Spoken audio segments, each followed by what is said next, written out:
everyone. I'm Richard Wright Smith. I'm the chair of the Book Arts program at Maine Media, and we're here to learn a little bit more about Bobby Lee, who's the current book artist in residence in the Charles Otchel Book Arts Studio. And Bobby is officially the book artist in residence for 2024, but he's elected to come and visit us in 2025. I wanted to say that the alumni lecture talks are supported by generous donations of people like you. Thank you so much. We are very appreciative. And next not next week, April 23rd, we have John Paul Caponegro and Richard Blanco. So that is not to be missed. And there'll be an email blast going out where you can sign up for that later on as well. Um, and let's see. Is there anything else I need to say? I think that's good. I'm just going to jump in then to introduce Bobby Lee. I met Bobby in 2023, I believe, at Paper and Book Intensive, which is known as PBI. And it is sort of a uh, book artist professional development camp. It has been in the last few years, and it's been going on for quite a long time. Originally started by Haiti Kyle and a group of friends of hers, and it's been running in uh, Western Michigan, Saugatuck, Michigan, at the Oxbow Art School. And it's an application process. You apply and then you go and you work with three different art instructors over the 10 days that you're there. And I went for personal development on my own dime to learn more about paper making. And I met Bobby Lee there, who was a sort of a TA during that time. And I took the opportunity to take flyers for Maine Media and talk about the residency program. And Bobby thankfully applied. And during the jury process, his application rose to the top. And the jury's feedback was that they were very impressed by his hand skills, which are impeccable in bookmaking. And they were very intrigued by the concept of this book. And I'll let Bobby talk more about that. And it's been a pleasure the past few weeks. Bobby's coming to the end of his residency. He leaves Sunday. And it's been a pleasure to have him in the studio and work with him there. And we're thankful that he's been in the Charles Otchel Book Arts Studio and able to do his work there. And we're thankful for to Charles and Leave Rockefeller and Ken Shore, who make donations to make this program possible. And me being one of those residents, and I'm just very grateful and thankful for this program because it really, speaking from personal experience, it's can change your career and change the direction of your career. And books have become a very important part of my career, now spanning many decades. And so with that, I want to turn it over to Bobby so that we can learn all about him and his project and his process. So thank you very much. Bobby Lee, take it Okay. over. Thank you, Richard, for that wonderful introduction. Just going to share my screen. Okay, everyone sees that? Great. So thank you again, Richard, and thank you to everyone who has taken the time to come and watch me speak. You know, who am I? I'm just somebody from Reno, Nevada. Um, I'm also intensely introverted, so this is a little bit of a, a thing for me, but I think it's nice to see everyone's faces and sort of that helped me relax a little bit. And also I'm oversharing is kind of a defense mechanism for me.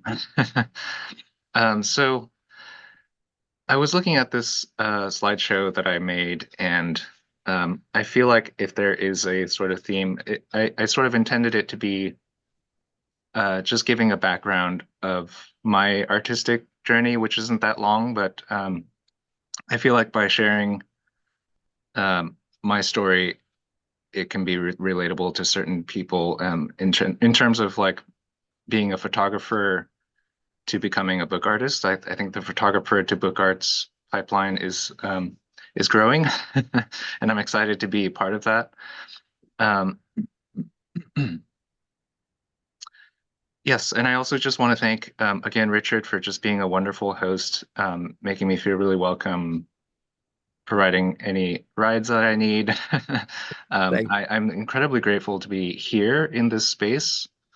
I have always heard of Maine Media from when I was an undergrad studying photography, so it's always been a really prestigious school to me in my eyes. And then when I saw that um, you now have a book arts program, I was really excited that that exists, and I'm really grateful to be here and to be part of like that legacy of it's an incredible honor um, and I haven't fully processed it.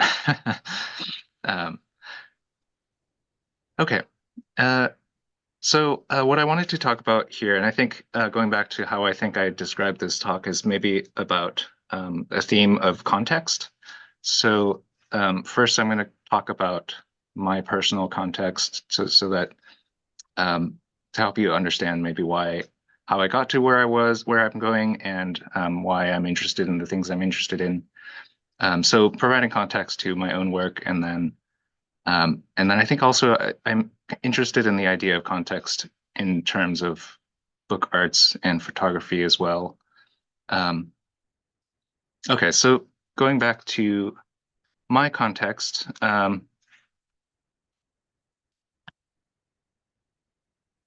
I was born in California, Southern California. My parents are from Korea, South Korea. They moved over there in the 70s, worked really hard, as a lot of immigrants do.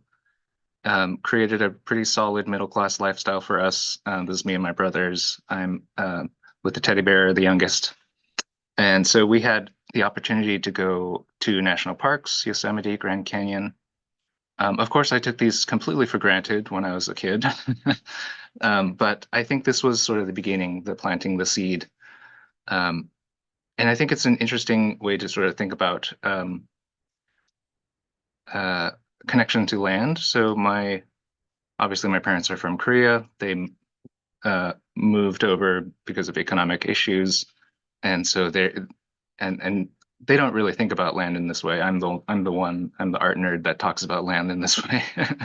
And so thinking about them, they've gotten disconnected from their land of origin. So I think it's interesting, this idea of land, and thinking about me growing up in Southern California. I don't have a connection to that land necessarily. So this will come back a little bit later as a theme. Okay, so fast forward to my undergrad years in college. I went to Cal Poly San Luis Obispo, which is on the California Central Coast. A really beautiful area. I was studying engineering, and like a lot of young people, just really was lost at this point. Totally, engineering was not the right thing for me. Um, this Being 18, 19 is a really tough time for a lot of people. And so I would go out to this state park, Montaña de Oro, several times a week, just walking, and started taking pictures of the sunsets here. And so I found that walking around at this park would fill me with kind of a feeling of calm, all those questions and doubts and things. And so that And then I also found that as I would take pictures of the sunsets and look back at them later, it would recreate that feeling. So looking at a picture would change how my body was feeling and how my mind was feeling. And that's kind of what initially got me hooked onto photography. Is a completely kind of a therapeutic side of it. And so I switched my major to photography, finished out college, and kind of continued on in this tradition of making landscape photographs. Um, trying to just get technically better, but I was kind of following in the footsteps of this Western landscape tradition, um, seeking out, beautiful landscapes, national parks, photographing sunsets, just kind of picturesque images, which I love these types of images and I love creating these types of images and looking at them, but I felt like there was something missing, some kind of deeper idea or deeper layered meaning with these. So I was trying to find ways to progress and push myself further. And so I quit my job and moved to New Zealand for a year. And so that was 2014 to 15. And I thought that's what I needed to do. I'm like trying to do photography on weekends and I'm not really progressing. So I'll just quit my job and focus on photography full time. So I go to New Zealand, burn through all my savings, bought a car. It was a really wonderful time, but also a very difficult, like a very isolating sort of experience. But I learned a couple things from that, which is for me, it was kind of a commitment to photography in the sense that I'm finally going to a place, committing to doing this every single day, looking for photographs every single day. So in that sense, I really learned a lot from that experience. I think coming back with the images, I like the images I got, but I feel like they were still kind of a repetition of what I was doing before. Okay, I'm just going to catch my breath. And I'll just jump in here for a second too, Bobby, if I can ask you a question about the equipment that you're using, and was there a relationship also with the type of camera you were using and how you were seeing the environment? Maybe you could speak a little bit about that. Yeah, so I think the I was all the square format images, I was really inspired by Michael Kenna in the early days of my photography, and so I specifically because of him, I bought a Hasselblad, and then I just thought I'll just do my images in color. But that was a huge influence, and I still like really love that square format.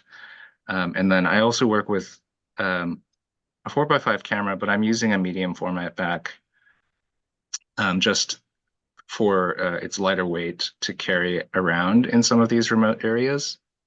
And then I'm also using a digital camera, not all three at the same time, although I used to when I was younger.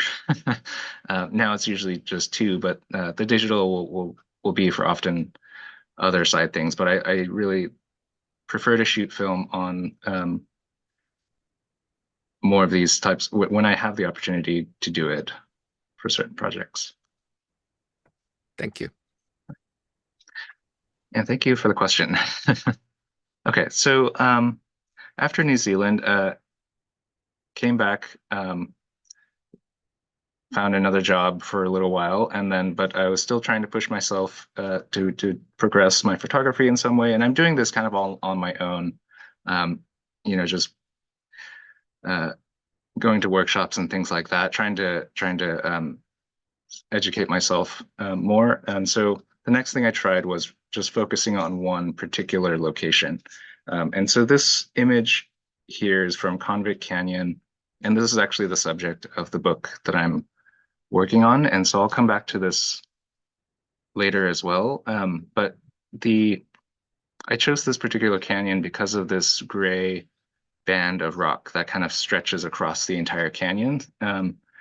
And so I was interested in that as a way to add this layer of geology and of looking at a landscape not just as a beautiful image, but also thinking about what is depicted in this layer of rock. And my hope was through that kind of going into ideas around time, geologic time, maybe the fluidity of the earth and how rock layers on a geologic timescale kind of have that fluid quality.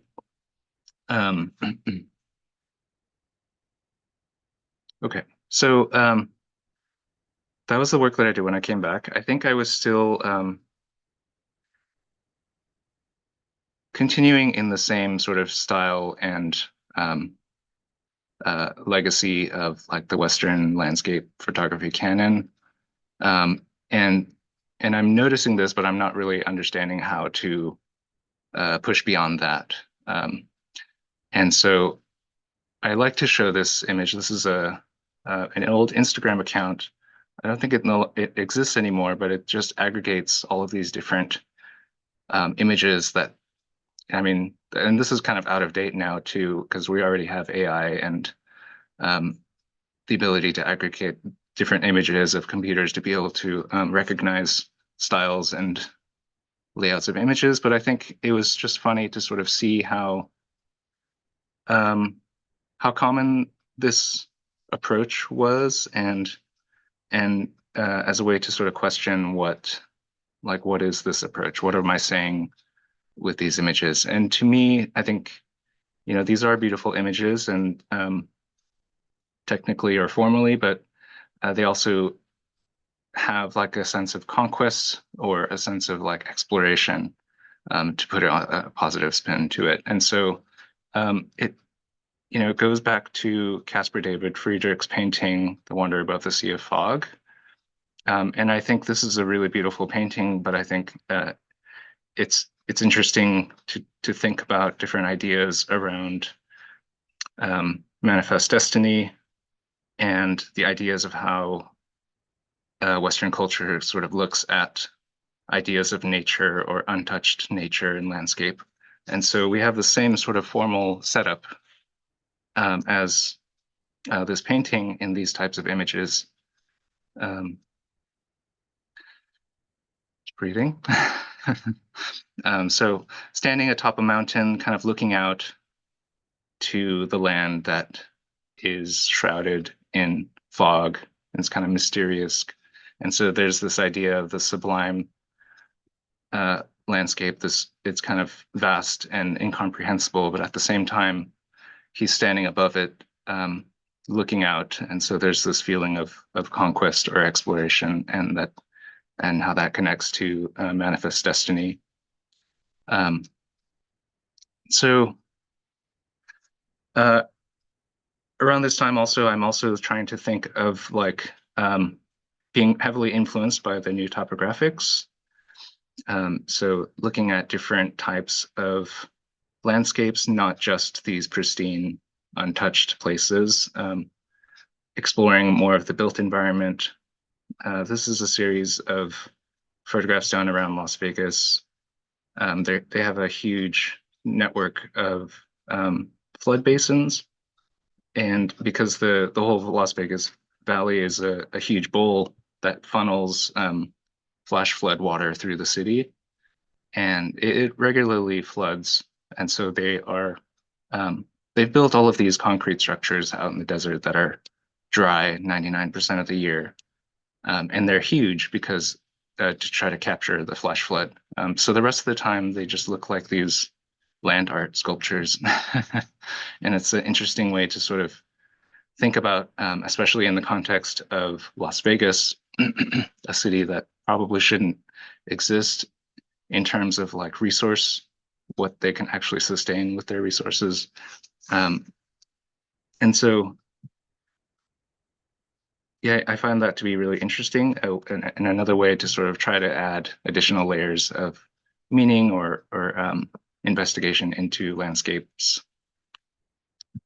And so also influenced by the new topographics is looking out into the desert landscape and mining landscapes. So there's a long, rich history of photographers doing this type of work. And being from Southern California, Southern Nevada areas, these are all taken in the like Southern Mojave or Southern Death Valley area. So it's extensive networks of old mining roads leading to these abandoned mines. And then it's also just a rich way to talk about minerals, resources, extraction, and again, that relationship that we have as a society to land. A lot of these things are very far from public view, and they all have their own histories. Like what was extracted from here and what was it used for. So that this is a really nice way to bring in those types of ideas. And so before I go there, I guess this is kind of where I felt like I was hitting a wall at a plateau in my work. I was going to these different locations. I was getting some images that I was happy with, but I wasn't quite sure how to sort of package these projects or to sort of complete the projects.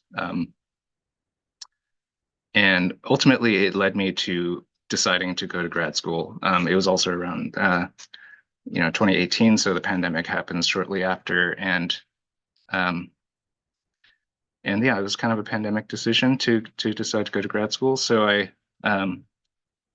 applied to University of Nevada, Reno, again because I think the landscape there is really aligned with a lot of the things I've been exploring, access to the desert and then also the Sierra mountains. Okay, so in grad school, this was one of my first or my midway project in grad school, and I'm investigating and at the same time learning more about book structures and materials. And so this series, I'm taking the series of photographs that I took in the desert of abandoned mine openings, and then placing them on these lids of these boxes. And so I really enjoy how the boxes kind of provided another space to play around with, to add some objects or some sculptures, and connecting that with what's in the image. And so here on the first one, you have a little sample, a rock sample that was taken from the ground around these mines. There's tons of just waste rock piles. And then this kind of laser cut mat board in the shape of like an open pit mine. And then the second one, there's this kind of void that's made out of paper pulp, but kind of representing this void in the rock from what was extracted. So slowly, exploring the image, taking the image into a 3D object, and how that can sort of change the experience of viewing or looking at these images. So being in grad school, I was, encouraged to explore and really investigate the different ideas that are behind my work or that my work is in conversation with. So being in Northern Nevada and Reno, the context there is very much around mining, extraction, and resources, even to this day. So I guess a little bit of Reno trivia. There's Virginia City, which is located about 40 minutes drive. And that was where the Comstock lode was discovered. And so they extracted huge amounts of silver, and that silver would then get brought down to Reno, put on trains, and then brought over to like the Sacramento and San Francisco. And then I'm not really a historian, but I think, that whole history is really interesting. All of those lines and movements of resources So there's that in the history of Northern Nevada, and then now it's kind of the new phase of it is with lithium extraction, with um, solar fields and things like that. And it's of course a complicated issue, but I think what's also a big part of the Northern Nevada context is like the native tribes that are much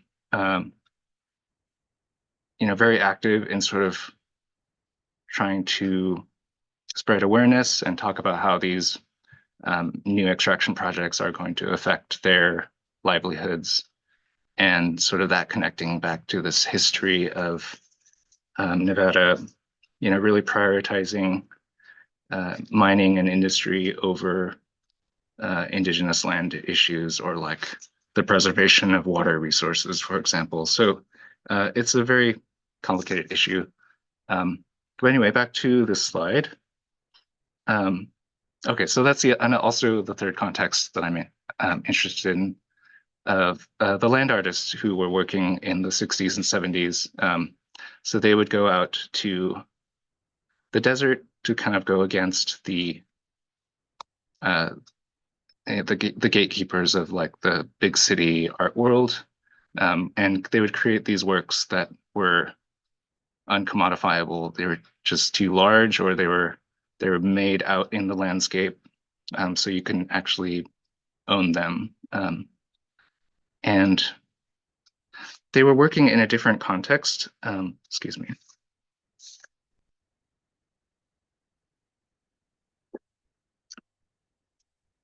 All right. Different context in terms of like than today, for example.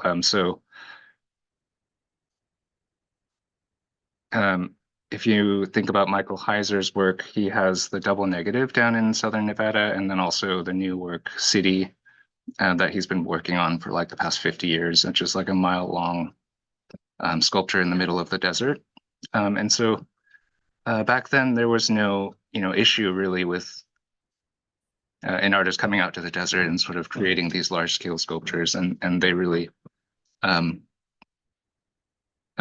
contributed a lot to art history. But in today's context, Michael Heiser has become sort of an easy target to sort of question like why he has the right to do this, or to go out into the landscape and sort of extract these gigantic boulders.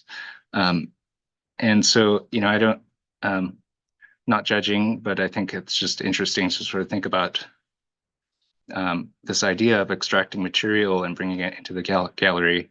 And so I'm, this being part of the grad school phase, I think I was responding to a lot of these art historical references in my work. And so this was a piece that I made called Replica. I took this stone from the location and then sort of recorded its location with the intention of bringing it back. And so the stone was part of the exhibition, and then I also, using a photogrammetry technique, photographed the rock all around to generate like a three-dimensional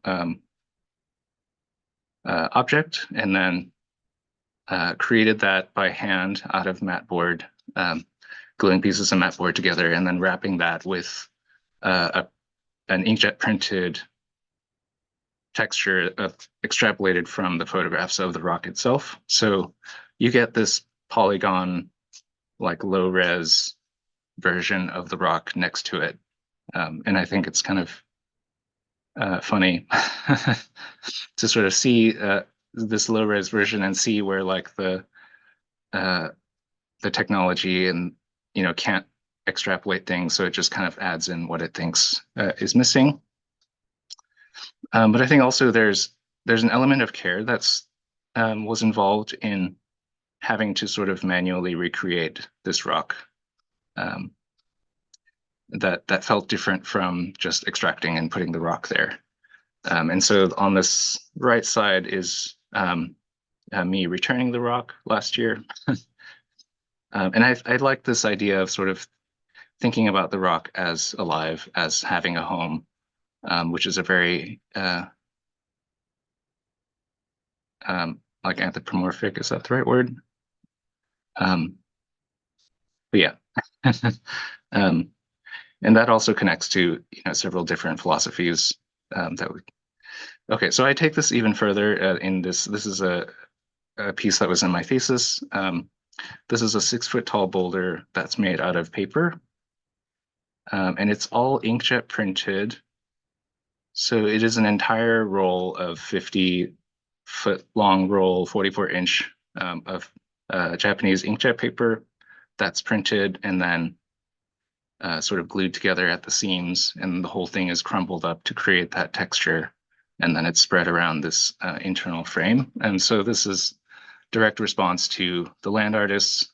I think there's having an encounter with such a large object in a gallery space is what was really successful about this when the land artist brought those big things in the gallery. And so trying to sort of recreate that feeling, but here using paper. And so I really liked the idea of paper as a substitute for rock, especially because of how it connects to material and paper being organic material that was once alive, and then using that to sort of represent a rock, I thought was just kind of fun and and nice. Bobby, did I hear you say that there is a wire structure underneath this? Yes. Like chicken wire sort of thing, or oh, Yep, exactly. Yeah. okay. Great. Thank you. All right, so let me just check the time. Okay, so further influences. This is a work by Chris Burden called Exposing the Foundation of the Museum. And it's from 1986. He was commissioned to, when they were constructing the Museum of Contemporary Art in Los Angeles, he was contracted to do a piece. So he did this, just excavating out the ground to expose the foundation. And I found this really interesting because of, we often we take the ground for granted, and we take what's underneath the ground for granted. And I think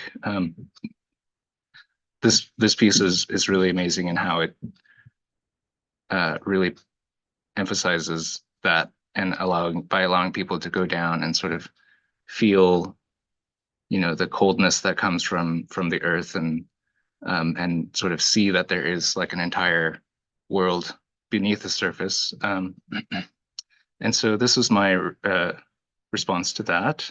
This is from the gallery in the University of Nevada, Reno campus. And with a lot of universities, obviously the buildings get reused for different things. So this is now the gallery, but it used to be the old student union. And so there's a remnant of an old wall in the floor.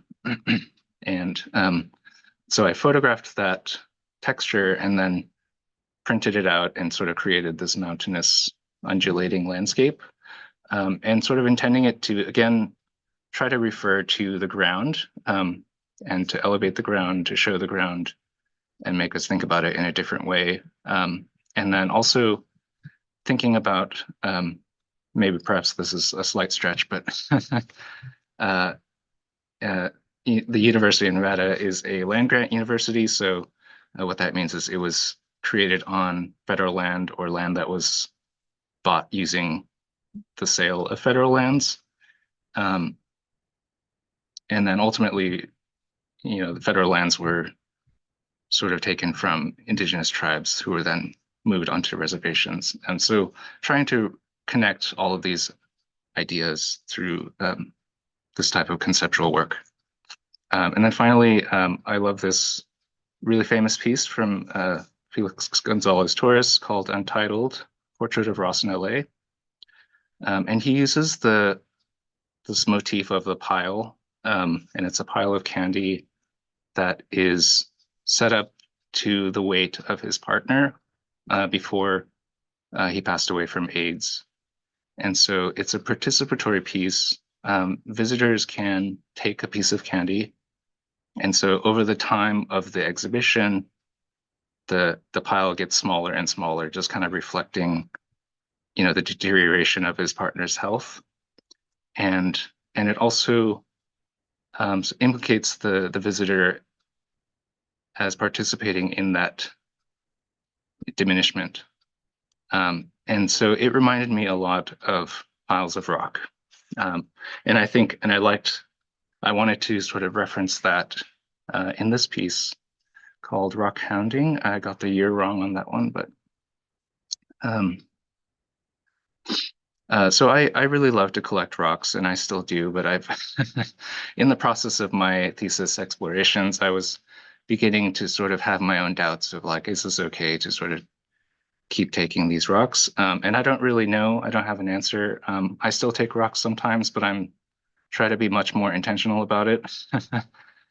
But again, here, this is an exploration of paper as material to recreate a rock pile.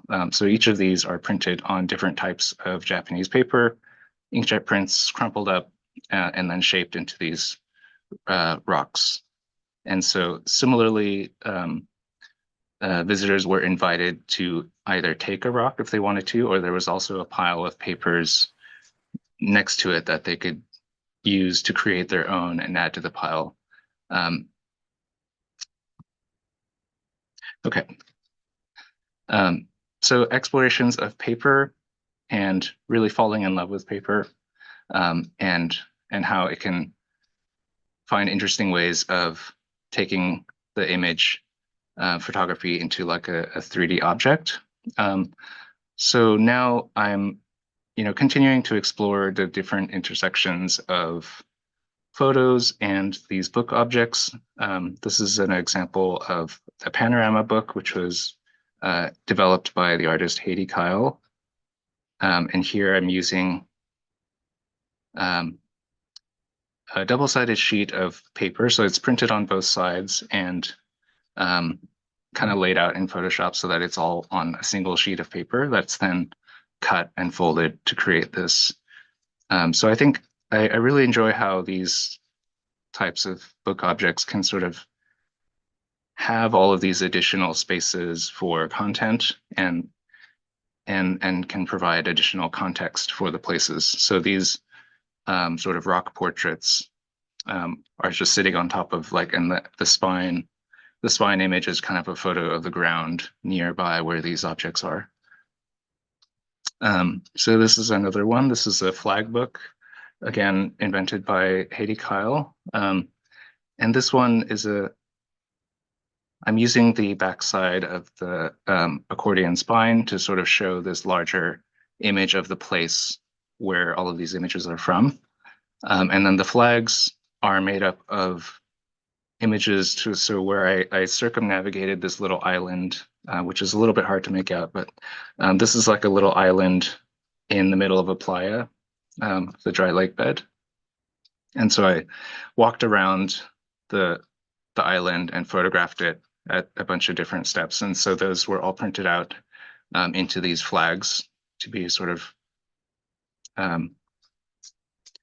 seen as like almost like a flip book type of effect.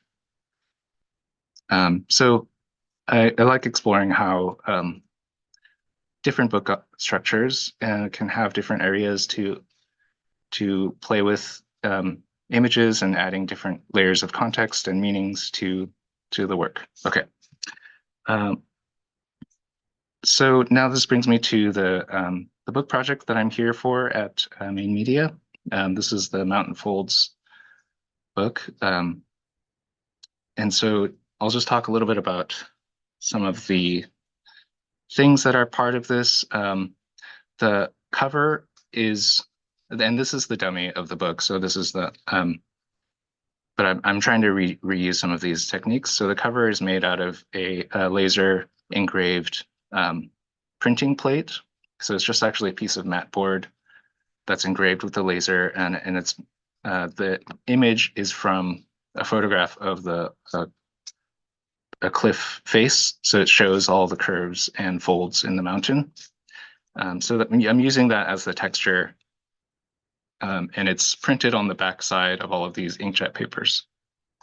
So as part of this, this book kind of tries to incorporate several different ideas. One is sort of the indigenous history of this area, at least in terms of like acknowledging that. And then another is this idea of geology. So that pink band in this map sort of represents that gray band of rock that I was investigating. And then third is this idea of like a satellite imagery or map imagery versus being in the place itself. And so these are comparisons of a Google Earth screenshot and then a photograph from the actual place. And so to talk about those differences, here's just another view of that, having these little sewn ends. And so this is what I came here with, trying to develop it further. And my goals with this project were really wanting to elevate, as with all of my stories so far, just like wanting to push myself further, make it better.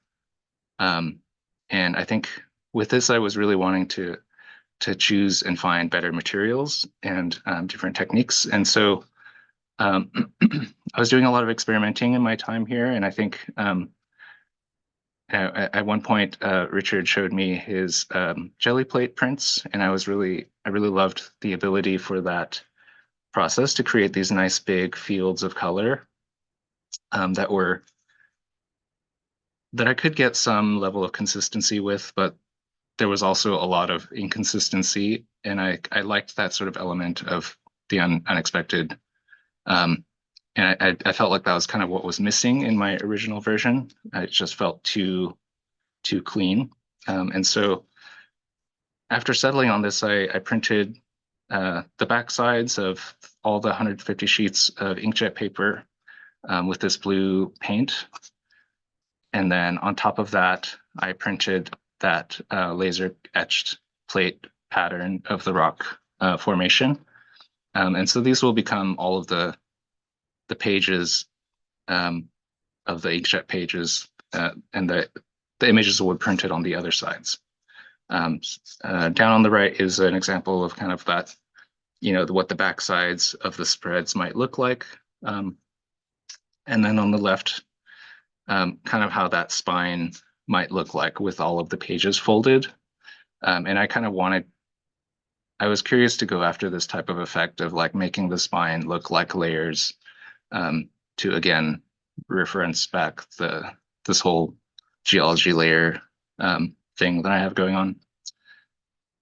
And then this is kind of just a in progress image of me playing around with layouts. I do this both on the computer and sometimes analog like this. It's kind of a simultaneous process for me. But yeah, I think I will stop there.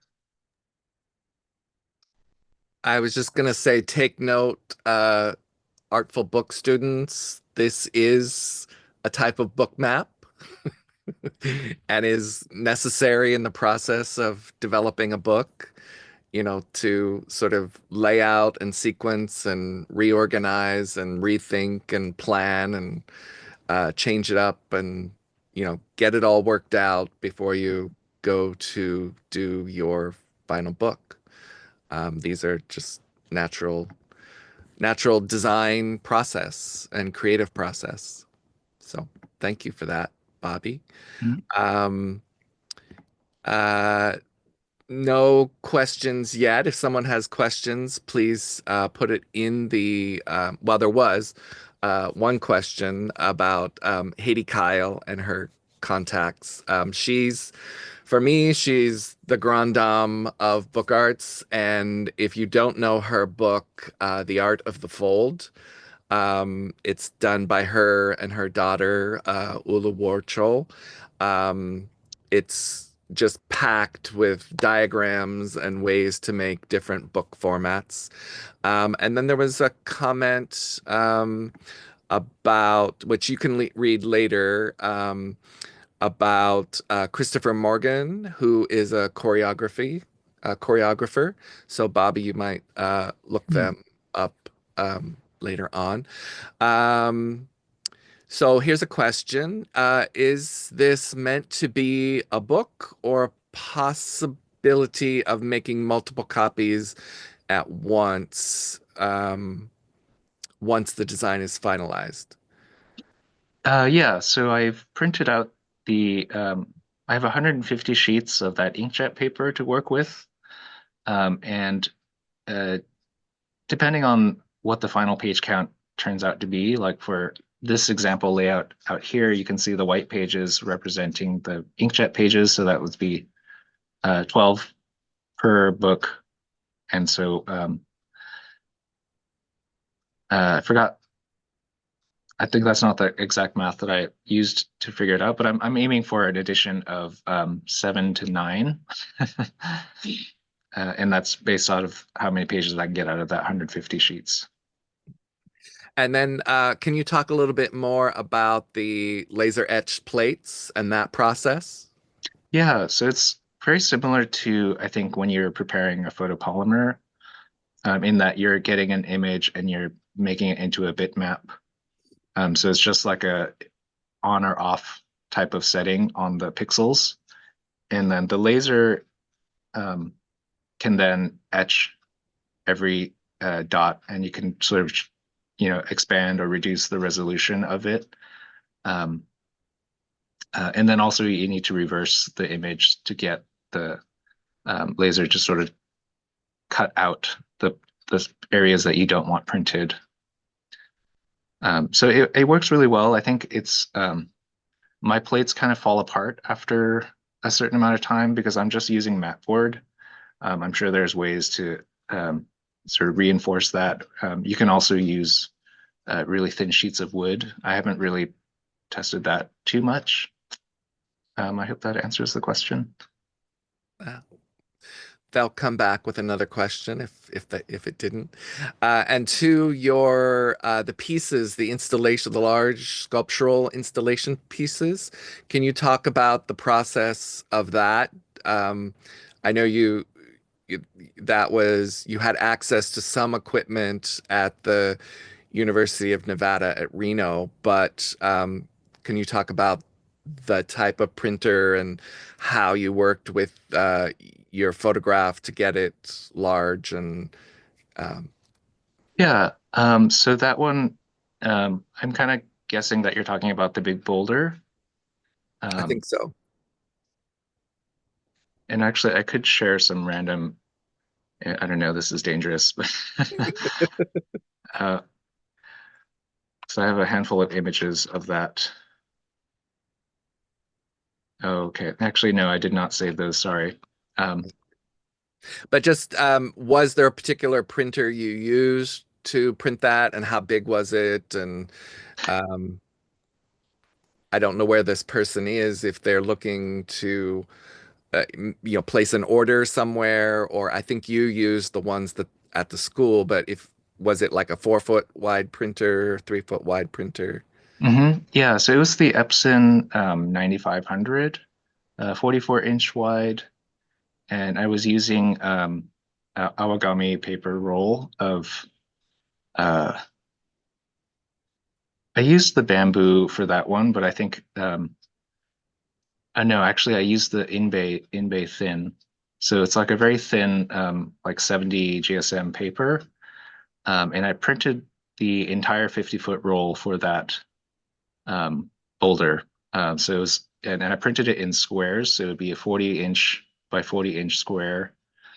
Um, and and then laid them all out and kind of put them into a square grid of 16 total squares. And then the imagery itself, I just went back to the location and just kind of photographed um, the rock faces.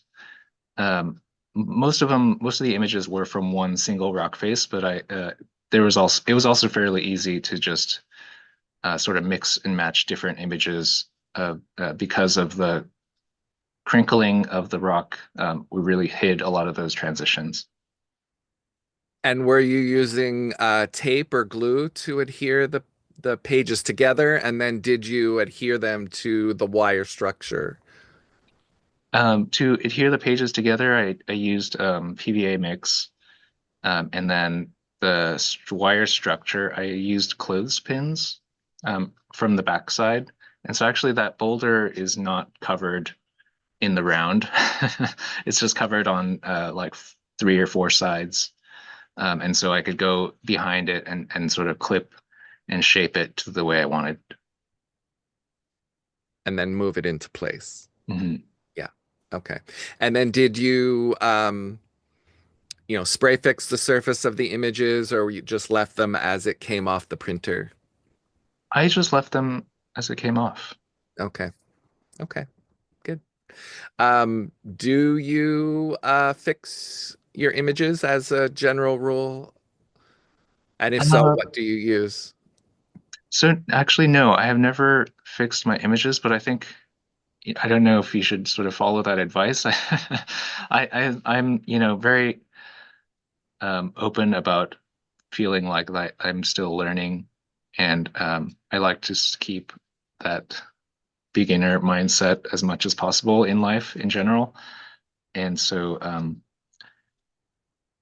I do understand the need for that. Like I think, um, yeah, I'll try that. I should And probably then think about that. and then your books, do you typically do one of a kind, or large editions, small editions? What is your philosophy or feeling or preference on making the books? Hmm. Yeah, again, I think it again goes back to me feeling like a beginner in a lot of ways in terms of book arts, and a lot of the stuff I have made so far have been one of a kind, only because they've been tests, and so like now I'm really wanting to revisit some of those and elevate them, like I am doing here with the Mountain Folds book. And so I think that's kind of where I'm at in the process. I'm kind of building myself up towards improving the quality of my work and then being able to create editions for it. And I think the edition size just kind of depends on whether I think I can sort of sell that number. And so I'm also still learning about that a lot as well. Yeah, supply and demand. Just back, I want to sort of go back to the laser etched plates. So you're taking your image, and then are you uh, creating a bitmap image in Photoshop and then taking it into saving it as a raster versus a vector, or taking it into Illustrator to create um, raster version? Yep. I use Photoshop for that. And exactly as you described it, it's taking the image, converting it into a bitmap, and then saving that. And then the software that the laser cutter uses can import the bitmap and just use that. If it's a raster file, it'll automatically engrave. If it's a vector file, it'll read it as a cut. Okay. Okay. Great. Do you know offhand, is that a particular type of uh, machine, the laser etch? Does it have a brand and number? I don't know what the at my school there's two of them. And one of them is a Dremel, Okay. and that was really nice and fancy because it has a camera on board the laser, so you can use that to really help register everything.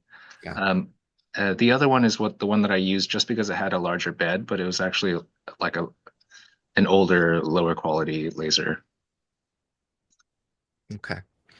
Uh, I think this will be our last question, and then our time is up. Um, can you talk about, I know you're just new in this industry, fairly new, but you have sold some things.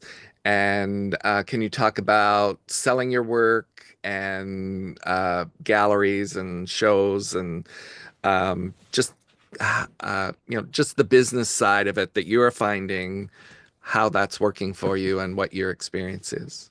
Hmm. Um, I don't know if this is a good answer, but again, yes, I am still at the beginning of that journey. I have sold some work, primarily through Alicia Banks, who's out in Denver, who runs the Spark Gallery and Abecedarian website. So she had put out some calls for book arts shows, and I had a couple pieces accepted, and then through her, um, a couple of those pieces got sold to different libraries. Um, I forgot the other part of that Um, question. yeah, just your experience of creating something and then selling it, either books or photography, I guess, and your experience of going applying for this, applying for the this residency, and applying for the TA spot at PBI and other things that you have applied for. There's that sort of aspect of professional development as well. Mhm. Just what have you tips, uh, things that you've learned? Okay, yeah. So this is the thing that is maybe a bad thing to say, but I'm going to say it anyway, which is that just for me personally, I'm being an intense introvert. Early on, I knew that I wasn't going to make it in the photography world of like commercial photography, networking myself. Um, and so early on, I sort of had the self-awareness to realize that I'm going to do other things for income, and then I'm going to sort of keep my art pure. And it works for me. I think it's different for everyone, obviously, and um, I have had a lot of privileges and benefits to be able to for that to actually be possible to manage. Um, but yeah, that's kind of how I look at creating art now. It's kind of just as a way to continue learning myself Yeah, and improving. yeah. Well, great. Thank you very much, Bobby Lee. We look forward to seeing your book and more of your work. Thank you. Thank you, everyone, for joining. Thanks, Bobby.